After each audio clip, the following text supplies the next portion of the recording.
Wilma Taylor was halfway out of her car when Officer Craig Dawson twisted her arthritic arm and dragged her onto the pavement. Her glasses shattered. One shoe slipped into the gutter. Her Bible landed face down beside the patrol car. She was 72 unarmed and driving to church, but Dawson had already decided that a black woman asking questions was more dangerous than a cop abusing his badge. What he did not know was that Wilma was the mother of Hadley's police chief. Yet that revelation would expose something far darker than one racist officer, 14 buried complaints, falsified reports, and an entire department trained to protect the badge before the victim.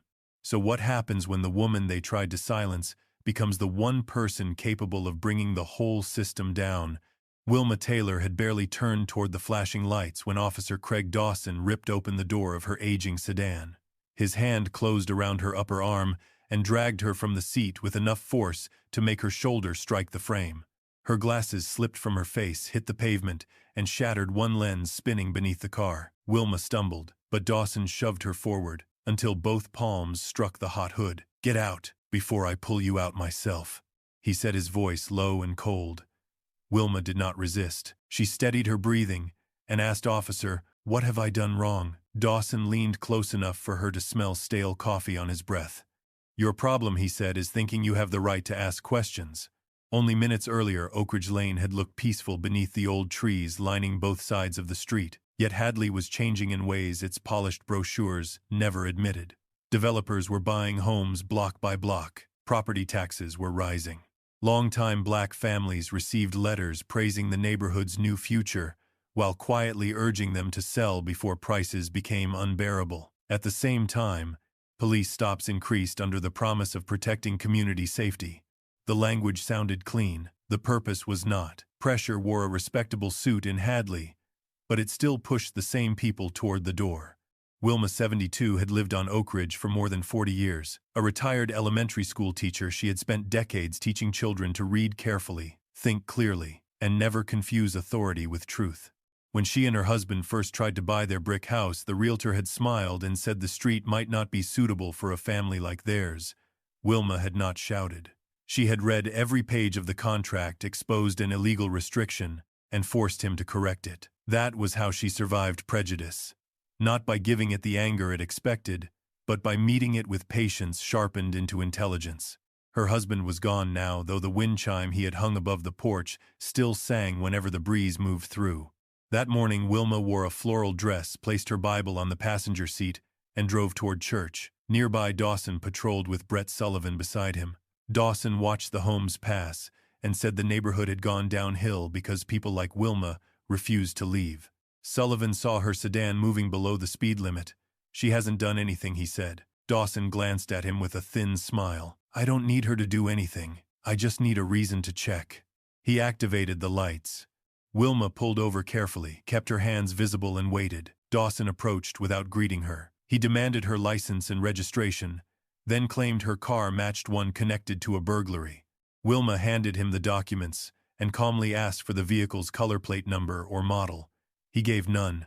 Her question irritated him because he did not hear caution. He heard defiance. Before leaving the patrol car, Dawson had already typed into the system, "suspicious vehicle in a high-risk area." He had manufactured the explanation before finding evidence.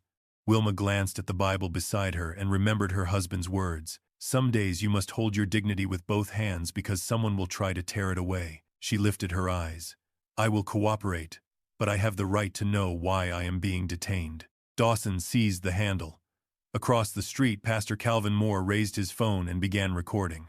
Dawson's hand stayed locked around Wilma's arm as he forced her against the hood. "Hands where I can see them," he said, although both were already visible. His tone carried no urgency, only contempt. The pain in her shoulder sharpened, but she refused to give him the outburst he seemed determined to provoke. Across the street, Pastor Calvin Moore continued recording. Dawson opened the passenger door and began tearing through Wilma's belongings. He dumped her medication, tissues, grocery list, and the photograph of her husband onto the floor. Loose coins rolled beneath the seat. Then he picked up her Bible, flipped through pages, and tossed it onto the pavement. The spine cracked against the road. Wilma watched it, land face down, but she did not move. She understood how quickly a frightened gesture could be rewritten as reaching for a weapon. Her silence was not surrender, it was discipline. Dawson found nothing. No stolen property, no drugs, no weapon, not even an expired document. The emptiness of the search should have ended the encounter, but it only tightened his expression. Reality had refused to support the story he had created, and he treated that refusal like an act of defiance. Wilma lifted her chin. My car is clean. My record is clean. I would like to leave now. Dawson stepped behind her. You leave when I say you leave. Officer, I did not consent to this search. His fingers clamped around the arm where arthritis had weakened the joint. Wilma gasped. Please, officer. You are hurting me. He pulled harder. Then stop making this difficult. Her shoe slipped off and dropped into the gutter. Her bare foot scraped across the pavement as her knee buckled. Dawson did not catch her. He dragged her toward the patrol car while she struggled to remain upright. Pastor Moore stepped from the curb. Officer, stop. She is an elderly woman. You are hurting her. Dawson turned without releasing Wilma. Back up unless you want to sit beside her. Inside the patrol car, Brett Sullivan gripped the door handle. He had seen the empty search, heard Wilma ask questions, and watched Dawson turn pain into punishment. He could have stepped out. Instead, his hand loosened. He looked down and let silence make the decision for him. Dawson announced that Wilma was under arrest for resisting and obstructing an investigation. The handcuffs closed too tightly around her wrists. He pushed her into the rear seat, then drove to the station as if he had completed a routine task. There he told another officer he had taught an old woman how to respect the badge. In his report he claimed Wilma had turned suddenly, raised her hand, and made him fear for his safety. Sullivan read every lie. Dawson placed a pen before him. We saw the same thing. Right. Sullivan stared at the signature line, then signed. Wilma sat beneath the fluorescent lights of the holding room, 1 foot bare, her wrists burning, her vision blurred. She used her remaining shoe to hide the scraped foot because she would not let them see her trembling. She asked only for a phone call. After repeated delays, an officer finally handed her the receiver. Raymond, she said quietly, Mama is at the police station, hundreds of miles away. Police Chief Raymond Taylor had just finished speaking at a national conference about trust between law enforcement and the communities they served. He listened without interrupting, then called Deputy Chief Angela Brooks. Angela, one of our officers has arrested my mother. Get there before they have time to change anything else. Angela Brooks reached the station before anyone could decide how much truth to hide. She crossed the booking area with measured steps, then stopped when she saw Wilma Taylor beneath the fluorescent lights. The retired teacher who had brought peach cobbler to academy graduations sat with swollen wrists, 1 shoe missing, and a bruise darkening beneath her sleeve. Angela felt guilt arrive before anger. She had trusted reports, supervisors, and procedures. Now, a woman she respected had been reduced to evidence of everything those systems had failed to reveal. Remove the cuffs, Angela ordered. Call medical. A desk officer moved quickly, but Wilma raised one trembling hand. Do not erase this. Because I am Raymond's mother, she said. Erase the charges because I committed no crime. Angela met her eyes and understood. Wilma did not want a private rescue arranged through family influence. She wanted the institution to admit that it had treated an innocent woman like a threat. You have my word, Angela said. Nothing disappears. Craig Dawson was drinking coffee in the break room when he was summoned. He entered Angela's office with the relaxed confidence of a man expecting routine paperwork. He sat without permission and said, I assume this is about the arrest. Tell me what happened. The driver was aggressive, repeatedly ignored commands, and made movements that caused me to fear for my safety. Angela let the silence stretch. Do you know who that woman is? A driver who refused to cooperate. Angela placed a photograph on the desk. It showed Raymond Taylor, at his swearing-in, Wilma beside him, with one hand resting proudly on his shoulder. She is Chief Taylor's mother. Dawson's smile vanished. His fingers tightened around the paper cup. I did not know. If someone had told me, I would have handled it differently. Angela's expression hardened. If she were not, the chief's mother would dragging her across the pavement become acceptable. He opened his mouth, then closed it. Badge and weapon, Angela said. Place them on the desk. The metal struck the wood with 2 separate sounds. Angela suspended him without pay, prohibited all contact with witnesses, and ordered Sullivan removed from duty, pending investigation. Dawson stared at his badge as though it had betrayed him, never considering that he had betrayed everything it represented. Outside the station, Pastor Moore's video spread across the internet. Millions watched Wilma's shoe fall into the gutter and her Bible strike the road. Public anger rose quickly, But the police union answered with practiced caution, claiming the recording showed only part of the incident. Raymond returned to Hadley and immediately withdrew from the investigation, requesting oversight from the state attorney general. As a son, he wanted to confront Dawson. As police chief, he knew touching the case could poison it. Angela reviewed the arrest report alone. One entry stopped her cold. Dawson's description of Wilma raising a hand in a threatening manner had been created before the patrol car reached the station. The lie had not been written in panic afterward. It had been prepared in advance. At the hospital, Raymond knelt to tie his mother's replacement shoe, reversing a gesture she had performed for him when he was a child. "I thought I had changed that place," he whispered. "You changed what they allowed you to see," Wilma replied. "The danger was hidden in what they kept from you." Back at headquarters, Angela ordered the dashcam footage preserved and extracted. The technician returned pale. "The recording from the stop is gone," he said. "Someone deleted it." And the deletion had happened after Raymond's call. The Attorney General's office issued an immediate preservation order covering personnel files, internal emails, body camera footage, disciplinary records, and every complaint connected to Officer Dawson. Angela began with his official employment history, expecting a pattern. Instead, the system showed only 2 minor complaints, both closed as misunderstandings. On paper, Dawson looked almost clean. Her suspicion deepened when Ruth Bell, an elderly records clerk who had once worked in internal affairs, contacted her in secret. Ruth explained that certain complaints had been reassigned under the harmless label of personnel counseling, allowing them to disappear from disciplinary statistics.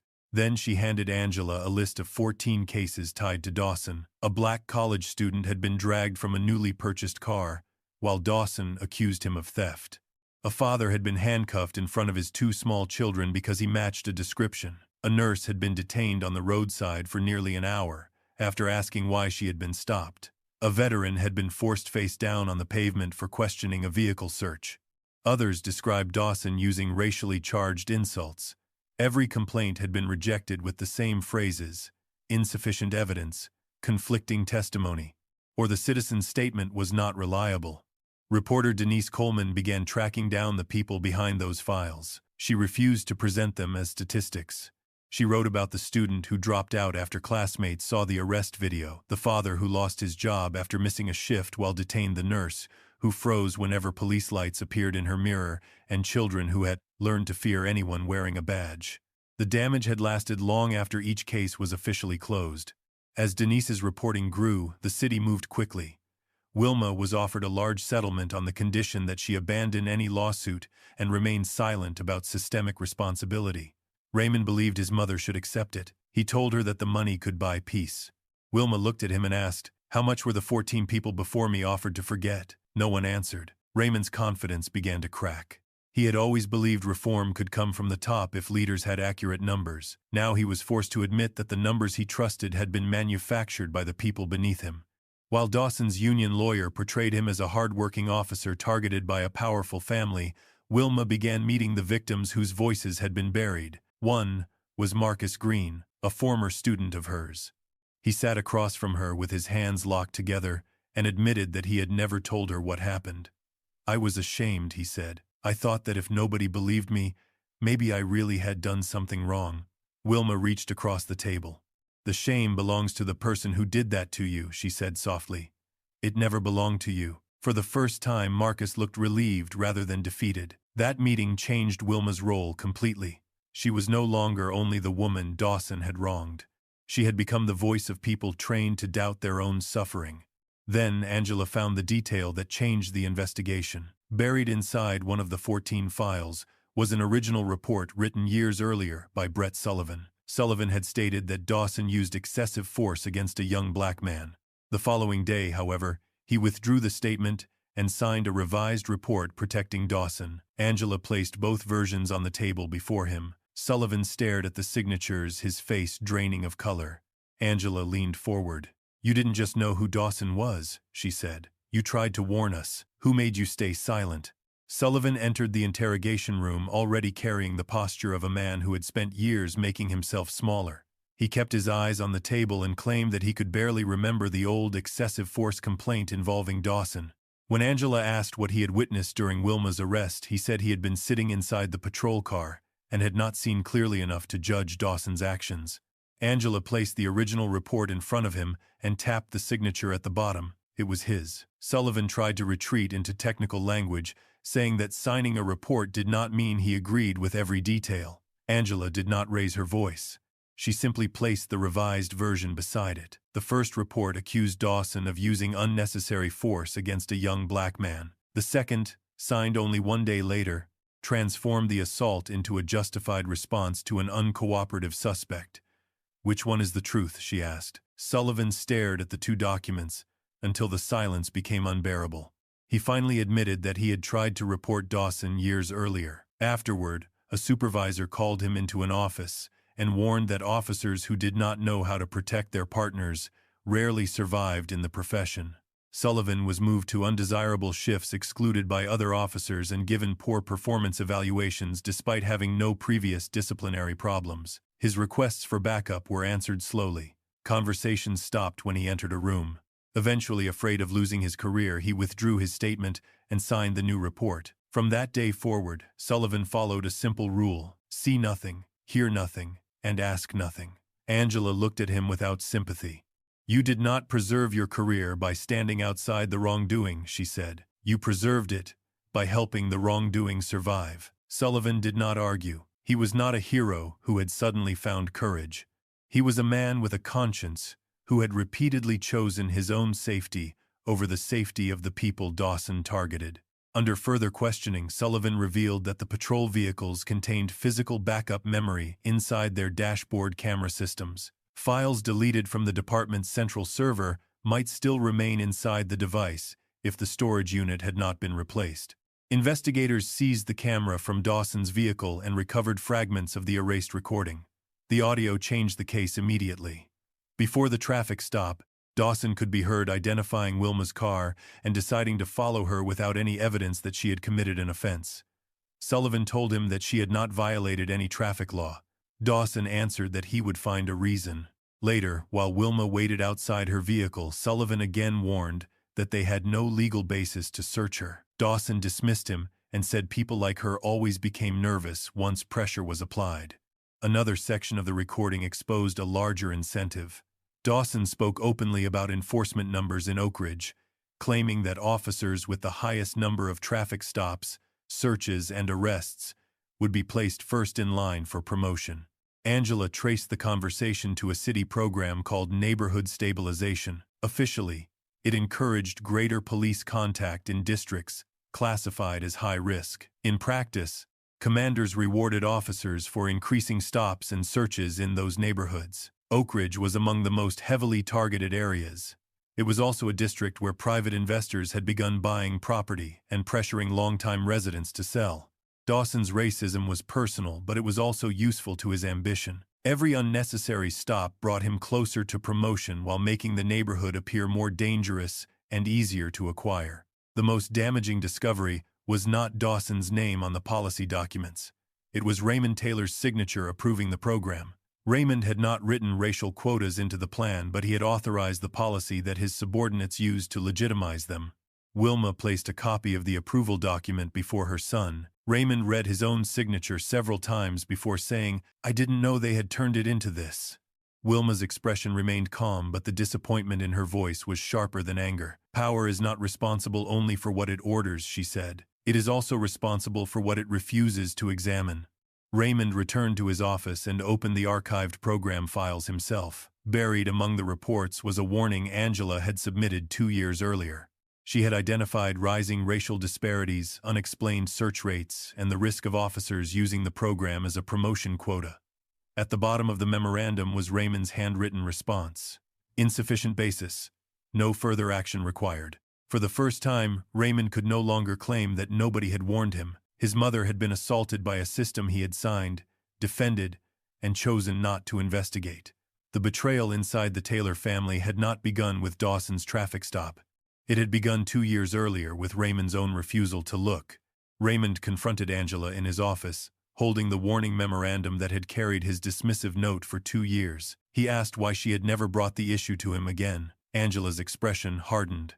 She reminded him that after her recommendation was rejected, she had been quietly removed from every meeting concerning neighborhood enforcement strategy. Her access to program data had been restricted, and decisions were made without her presence.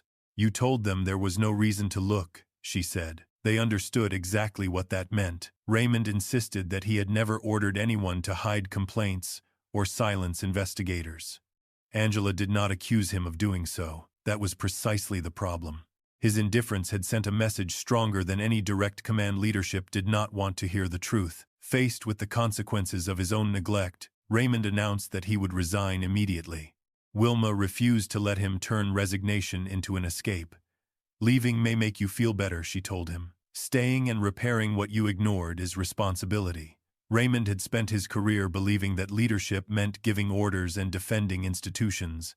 Now he was being forced to learn that it also meant listening to people whom the institution had trained itself to disregard. The city responded with a confidential settlement offer large enough to change Wilma's life. Its conditions were equally clear. She would abandon all legal claims, make no public statements, and never accuse the department or city government of systemic wrongdoing. Her lawyer warned that rejecting the deal would bring retaliation. Dawson's attorneys and the police union would investigate every part of her private life. Raymond's decisions, friendships, finances, and professional mistakes would become public weapons. Wilma listened and refused to sign. She then organized a community meeting at Oak Ridge Baptist Church.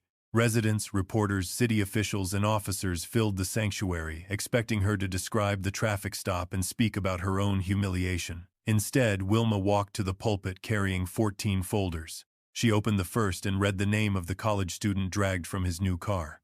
A young man stood in the audience. She read the name of the father handcuffed before his children. Another man rose. She named the nurse detained on the roadside, the veteran forced face down on the pavement, Marcus Green, and every other person whose complaint had been buried. With each name, someone stood. By the time Wilma reached the final folder, 14 people were on their feet, surrounded by families who had lived with the consequences. Wilma had entered the church as the police chief's mother. She left the pulpit as the voice of an entire community. The police union launched its counterattack within hours. It released an audio clip in which Wilma appeared to threaten Dawson during the arrest. News programs replayed the recording, while union representatives described her as aggressive, politically connected, and determined to destroy an officer's career. Dawson appeared on television wearing a dark suit and the controlled expression of a man who believed anger was the same thing as innocence. "I did not see the police chief's mother," he said. "I saw a person who refused to obey." The statement was intended to defend his conduct, but it revealed the belief beneath it. Dawson considered anything less than absolute submission sufficient reason to treat a person like a criminal. He showed no remorse for what he had done. He was only furious that the public had finally seen it. Denise Coleman examined the audio and immediately noticed unnatural breaks in the background noise. With the help of an independent sound analyst, she proved that the recording had been assembled from different moments. Wilma's words, "Don't touch me," had been taken from the beginning of the stop and joined to the phrase, "You will answer for this," which she had spoken only after being arrested. The manipulation was damaging, but the source of the file was worse. The original audio had never been released publicly. It could only have come from the department's internal evidence system. Someone inside Raymond's police force was secretly providing evidence to Dawson's defense.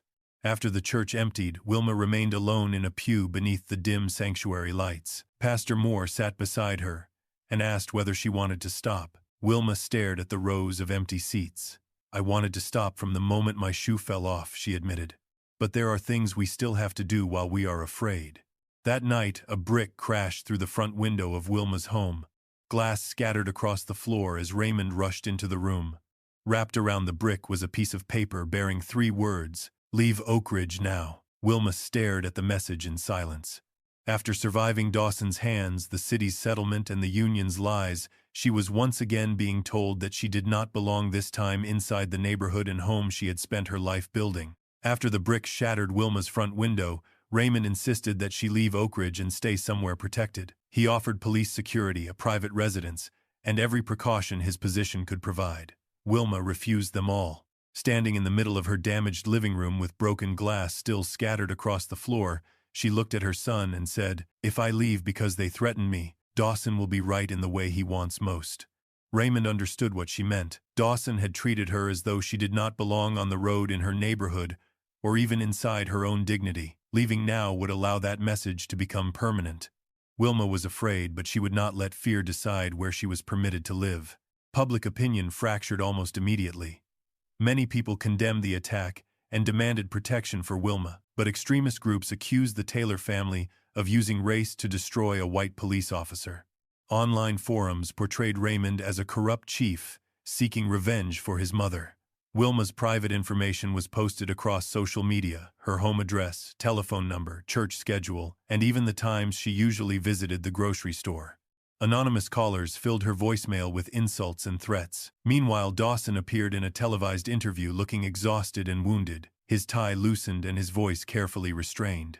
He claimed that his career had been destroyed because of one mistake that lasted only a few seconds. The interview invited viewers to see him not as the officer who had used violence, but as the true victim of an unforgiving public campaign. Denise Coleman responded with facts rather than outrage. In a detailed report, she reconstructed the entire traffic stop as a sequence of deliberate decisions. Dawson followed Wilma without cause. He stopped her despite knowing she had committed no violation. He searched her vehicle without legal justification, used unnecessary force, invented accusations, and participated in the alteration of official records. Denise wrote that this was not a single mistake made in a few seconds. It was a chain of choices, and at every stage Dawson had been given an opportunity to stop. He simply chose not to. Her reporting prevented the case from being reduced to competing emotions. It restored the timeline that Dawson's defense wanted the public to forget. Angela continued investigating the evidence leak. Access logs showed that Daniel Mercer, the head of Internal Affairs, had downloaded Wilma's audio file shortly before the edited version appeared online. Mercer denied leaking anything and claimed that someone must have stolen his login credentials.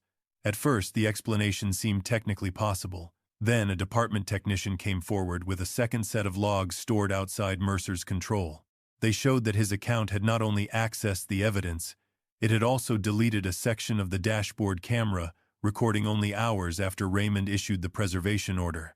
The man responsible for investigating police misconduct had personally interfered with the most important evidence in the case. Sullivan, meanwhile, decided to testify publicly at the upcoming hearing. His attorney urged him to request immunity because he had signed the false report protecting Dawson years earlier. Sullivan refused. "If I only tell the truth when I am guaranteed that it will cost me nothing," he said, "then I am still doing what I did before. I am protecting myself first." His decision did not erase his responsibility, and Angela made no promise that it would. Sullivan was beginning a path toward redemption, but the path required consequences rather than applause. In Wilma's living room, Eleanor Adams helped sweep the remaining pieces of glass into a dustpan. She apologized for once believing that Hadley was a fair city simply because she had never experienced what Wilma had endured. Wilma paused and rested both hands on the broom. "Not seeing injustice does not mean it is not there," she said. "Sometimes it only means injustice knows how to avoid your front door." Eleanor lowered her eyes, understanding that her comfort had never been proof of equality. On the morning before the public hearing, Angela arrived at her office and found an unmarked envelope waiting on her desk. Inside were dozens of complaints that had never appeared in the official system, far more than the 14 connected to Dawson. Others described similar illegal stops, false arrests, intimidation, and altered reports across Oak Ridge. On top of the stack was a handwritten message: "Dawson is not the only one." The city council chamber was Oak Ridge residents crowded beside reporters, uniformed officers, city officials, and people whose complaints had once disappeared inside the police department. Some carried folders. Others carried photographs of family members who had been arrested, humiliated, or injured. At the front of the room, Daniel Mercer sat behind a microphone with the confidence of a man accustomed to controlling which facts became official. He testified that every previous complaint had been handled according to department procedure. In his version of events, Dawson was an isolated officer whose behavior had escaped supervision. Mercer insisted that the system itself remained sound. Angela answered with records, rather than accusations. She showed that complaints involving Dawson and several other officers had been deliberately recoded as personnel counseling, customer service concerns, or informal supervisory matters. Once relabeled, those cases disappeared from the disciplinary reports sent to Raymond. The problem was not that the system had failed to notice misconduct. Someone had designed the system not to see it. Sullivan was called next. He walked toward the witness table under the eyes of officers who had once worked beside him and residents who had every reason to distrust him. His voice shook, but his answers did not. He admitted that he had seen Dawson pull Wilma from her vehicle. He had heard her cry out in pain, and he knew that she had not resisted. He also admitted that he signed a false report describing Dawson's actions as necessary. The police union's attorney leaned toward him. "You are lying now to save yourself, aren't you?" Sullivan looked across the room before answering. "I lied to save myself for 6 years. Today is the first time I am not doing that." No one applauded. His honesty mattered, but it did not erase the 6 years during which his silence helped protect Dawson. Several community members openly demanded that Sullivan face consequences for falsifying the report. He accepted that without protest. Marcus Green then described the day Dawson pulled him from his newly purchased car and treated him like a thief. He did not repeat Wilma's experience. He added another piece of the pattern, the humiliation that continued after the handcuffs were removed. Marcus explained that he had stayed silent because he believed no one would trust his word against an officer's. Looking toward Wilma, he said, "I thought being disbelieved meant I must have done something wrong." Wilma held his gaze, reminding him without words that the shame had never belonged to him. Raymond approached the microphone after Marcus. He publicly accepted responsibility for approving the neighborhood stabilization program and dismissing Angela's warning. He did not blame Mercer Dawson or any subordinate for his own failure. "I did not know everything that was happening," he said, "but my position existed precisely so that I was supposed to know." The statement marked the end of his instinct to defend the department's honor. He now understood that an institution did not preserve its honor by hiding wrongdoing. It preserved nothing but corruption. An independent auditor then delivered the finding that broke Mercer's defense apart. Investigators had not discovered only 14 buried complaints involving Dawson. They had identified 61 complaints against multiple officers that had been recoded, removed from the central system, or closed without witnesses ever being interviewed. Mercer had not protected one violent officer. He had overseen a mechanism that repeatedly converted misconduct into administrative silence. Wilma spoke last. She did not introduce herself as the police chief's mother. Instead, she read the names of the people the department had ignored. Then, she looked directly at the council. "You listen to me because my son sits in the highest office," she said. "That is not proof that the system works. It is proof that the system only knows how to bow before power." When she returned to her seat, Marcus picked up the Bible she had left near the microphone and carried it back to her. The room remained silent. Her words offered no easy victory and no reason to celebrate. They forced everyone present to confront the fact that Wilma's voice had mattered only after the system discovered who her son was.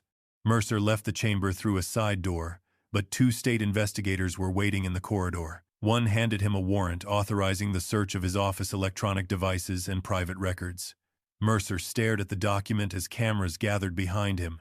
From this moment forward, the investigator said, "You are no longer the person controlling the files." Dawson was indicted on charges of assaulting an elderly person, unlawful detention, violating Wilma Taylor's civil rights, and falsifying an official report. His attorneys built their defense around Raymond rather than the evidence. They argued that a black police chief had used his authority to destroy a white officer who had arrested his mother. They repeatedly described the case as political revenge and attempted to turn the courtroom into a symbolic battle between 2 men in uniform. The prosecution refused to answer with slogans. Instead, it presented the sequence of Dawson's own decisions. Wilma had committed no traffic violation. Before approaching her vehicle, Dawson entered suspicious vehicle into the system, despite having no facts to support that description. The recovered dashboard recording captured him saying that he would find a reason to search the car. There was no warrant, no active arrest order, and no lawful basis for the search. His written report claimed that Wilma had resisted, but the video showed her asking why she had been stopped and trying to protect herself as Dawson pulled her from the vehicle. Medical records documented injuries to her wrist, shoulder, and face. The 14 earlier complaints showed that the encounter was not an isolated loss of judgment. It followed a method Dawson had used before: select a person, invent suspicion, provoke fear, treat questions as resistance, and then write a report that transformed force into procedure. When Wilma took the stand, Dawson's attorney tried to suggest that she had created the confrontation by hiding her connection to Raymond. He asked whether she had told Dawson that her son was the chief of police. Wilma looked directly at him. "No," she said. "I wanted to know how he would treat me when he believed I had no one standing behind me." The courtroom fell silent. Her answer removed Raymond from the center of the case. Dawson had not attacked her because she was powerful. He had attacked her because he believed she was powerless. Wilma did not ask the jury to punish him for humiliating the chief's mother. She asked them to recognize what he had done to an ordinary citizen before he knew her name carried influence. Sullivan testified that Wilma had never threatened Dawson and had not physically resisted him. He admitted that he had used his signature to legitimize an unlawful arrest. When asked whether his testimony should erase his responsibility, Sullivan said it should not. He accepted that telling the truth now could not recover the years during which his silence protected Dawson. The prosecution used his testimony not to present him as a hero, but to show how misconduct survived when witnesses chose safety over conscience. Against his lawyer's advice, Dawson took the stand. He insisted that he had followed his training and denied that race influenced any part of the stop. During cross-examination, the prosecutor asked whether he would have dragged a white woman of Wilma's age from her car under the same circumstances. Dawson hesitated. It lasted only a moment, but everyone saw it. Then he answered, "Race had nothing to do with it." The prosecutor played the recovered audio in which Dawson described Oak Ridge as a neighborhood that needed to be cleaned out. He was then shown the false report, the unsupported vehicle entry, the medical photographs, and his own statements about using high stop numbers to secure promotion. Dawson had spent months claiming that a powerful family had conspired against him. In the end, he was undone by his own voice, his own paperwork, and the choices he had made when he believed nobody important was watching. The jury found him guilty on the principal charges. Wilma did not applaud when the verdict was read. She closed her eyes and remembered the shoe that had fallen from her foot and remained beside the road as the patrol car carried her away. The verdict could not return her to the morning before Dawson opened her door. It could not erase the fear Marcus Green carried or restore the years taken from the other complainants. Justice could only make the truth official and help prevent another person from living through a similar morning. Shortly after the verdict, state investigators announced that Mercer had directed the deletion of evidence, altered complaint classifications, and pressured subordinates to withdraw or revise statements. 2 additional supervisors were arrested. Dawson had always believed that senior officers would protect him. Once the system began collapsing, those same officials started providing evidence against one another in exchange for reduced sentences. The final layer of protection did not fall because its members developed a conscience. It fell because they could no longer trust one another. Outside the courthouse, Raymond stepped before the waiting cameras. Wilma stood several feet behind him, expecting a statement about the verdict. Instead, he said, "Tomorrow morning I will submit my resignation as chief of police." Wilma stared at her son. He had not discussed the decision with her. The trial against Dawson was over, but a new conflict had opened inside the Taylor family. Dawson was sentenced to prison, stripped of every professional benefit he had earned, and permanently barred from working in law enforcement. The judge made clear that his badge had not merely enabled one unlawful arrest. It had allowed him to repeat the same abuse against people he believed lacked the power to challenge him. Sullivan pleaded guilty to perjury and obstruction of an investigation. He lost his badge, received a suspended sentence, and was ordered to perform community service at a senior citizens center. Some residents believed the punishment was too lenient, while others recognized that he had finally testified without demanding protection. No one offered him complete forgiveness. His lasting punishment was knowing that he had once possessed enough information to stop Dawson, yet had repeatedly chosen silence. Every person harmed afterward became part of the cost of that decision. Mercer and the supervisors who assisted him were indicted for destroying evidence, altering official records, and obstructing justice. Under independent oversight, all 61 buried complaints were reopened. Investigators interviewed witnesses who had never been contacted, recovered files once marked as missing, and examined convictions built on reports written by Dawson and the officers protected by Mercer's system. The case no longer belonged only to Wilma or the Taylor family. It belonged to every person who had filed a complaint and learned that the institution responsible for hearing them had deliberately erased their voice. Raymond prepared to carry out his promise to resign, but Wilma refused to allow his departure to become an easy conclusion. "You must not remain because you want to keep power," she told him. "But you must not leave simply to escape your shame." stay long enough to give some of that power back to the people. Raymond agreed to serve through a limited transition period under restrictions that would have once felt impossible to him. A civilian oversight board received the authority to demand records directly. Every use of force incident would be reviewed by an outside agency. Complaints could no longer be casually recoded or hidden from disciplinary statistics. Officers who reported misconduct would receive formal protection. Arrest and traffic stop quotas were abolished. Body cameras had to remain active during public encounters, and recordings would be stored through an independent system beyond the control of internal affairs. The city proposed naming a new police accountability center after Wilma. Officials suggested placing her portrait in the lobby or building a statue in her honor. She rejected both ideas. She did not want the city to turn one woman into a symbol while forgetting the people whose suffering had made reform necessary.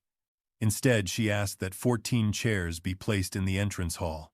Each chair would carry the name of someone who had complained about Dawson before she was stopped. They would represent the people who had spoken when no police chief, reporter, or powerful family stood behind them. Marcus Green was invited to become the first person to sit in one of those chairs. During the ceremony, he revealed that reopening his complaint had uncovered evidence connected to another case. Dawson's false report had helped convict a man who had always maintained his innocence. Marcus's original account, combined with the recovered records, allowed investigators to overturn that conviction. What Dawson had done to Wilma had not only destroyed his own career, it had broken open years of buried truth and helped free someone whose life had been taken by the same machinery of lies. Later, Wilma returned to her house on Oak Ridge Lane. The broken window had been replaced, but she had kept the brick that had once crashed into her living room. She placed it beneath a newly planted rosebush in the yard. Pastor Moore asked why she had not thrown it away. "To remind me that what is thrown at us does not have to become a weapon," Wilma said. "Sometimes it can become part of the foundation." She picked up her new Bible, walked to her car, and drove toward the church. A patrol vehicle appeared behind her on the road. When its lights reflected in her mirror, her hands tightened around the steering wheel before she could stop them. Her breathing shortened. The wound Dawson had left inside her was still there. The patrol car did not activate its siren. It slowed down, kept a respectful distance, and eventually turned onto another street. Wilma released the breath she had been holding.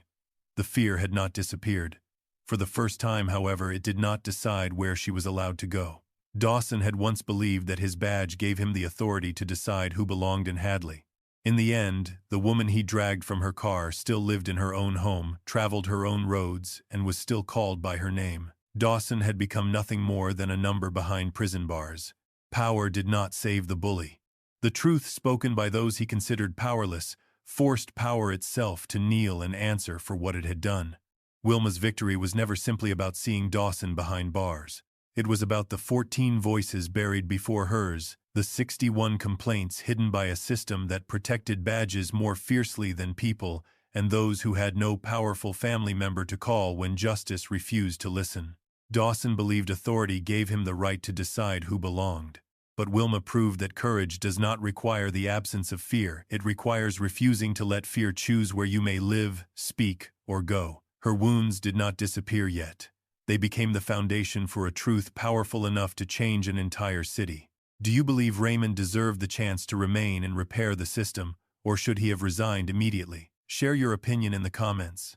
And if this story moved you, please like the video, share it with someone who needs to hear its message, and subscribe to the channel for more stories where the truth finally forces power to answer.